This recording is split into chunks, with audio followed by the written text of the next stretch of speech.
Today I wanted to show you a little bit about how we prune all of our tomatoes. As you can see, we can get them pretty tall. The idea is that we prune them to a single stem. So what that means is, like an indeterminate tomato, like these ones, they'll keep branching and branching and branching, and they'll grow basically for forever if they have space to go. Well, if you understand how the tomatoes grow, then you can shape it. So right here, it's called a sucker, and that's where new growth comes from, and it happens kind of in all the joints. So this little baby right there is a sucker, and also this big one is. And we want to keep some growth all the way at the top. So it's best if you could prune the suckers off when they're about that big, and then you can just get them with your fingers. Otherwise, sometimes they can get too big, and then you might need a knife. And once they're all pruned off, say right here, there's another little one, we'll pluck that. Then you can begin just to twist them around. And the strings here, they need to be supported at the base. You could either tie them on or put a stake. If you put the stakes on, it seems more sturdy. But yeah, eventually they get pretty tall. And this way we can get a lot of tomatoes in a tight space. But some things can go wrong when you're pruning. Sometimes you can prune the top growth off, like if you were to cut that off and all the suckers had already been pruned, then the tomato is basically going to be stuck. It's not going to have anywhere to grow.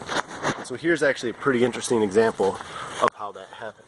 One that got pruned really hard, including the top. So what I did was I cut off all the branches, and what that does is encourages growth from the roots. So this plant, or this branch here, came from that original plant. And so what I'm doing is I left these fruit clusters on so they'll ripen, and they're just about there, so we'll harvest it off. But then I'll cut it off right here at the base, or the one that is suckerless. So cut it off at the base, and then we will keep training this one up. And it's the same deal. And most tomatoes are like that. Some of them are kind of funky though, like these yellow pears. They branch and sucker kind of in weird ways. And we've been pretty up to date on all our pruning, so it's hard to find an example, except maybe right here.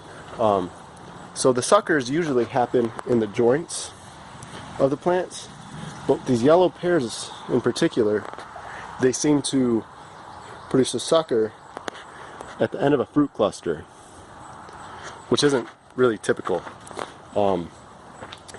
So we'd want to prune those off so they don't get too crazy, because otherwise, if you have too much vegetation, your fruits aren't going to ripen,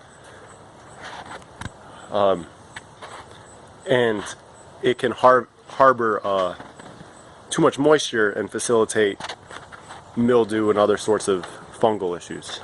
And also, as the plants grow up, we want to clear the leaves on the bottom, and any growth that might happen we also take off. A couple techniques of what you can do underneath your tomatoes.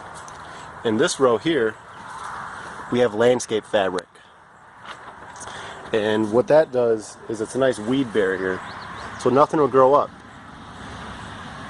which we find particularly important at the edge of our hoop house where grass likes to creep in. But in this other row, we have a living mulch made of calendula, and these seem to have some nice benefits, including pollinator support, but it also kind of stops any other weeds from growing that we wouldn't like. Something's going to grow here one way or another, so it's best to put in things that we like that have some benefit. And we've also experimented with basil and marigolds and a few other things. Borage is another good companion plant. But when it comes down to it, you just got to keep trying and experimenting and see what works. You might find out there's something pretty cool. And that's a quick video on how we prune our tomatoes. Hope you enjoy.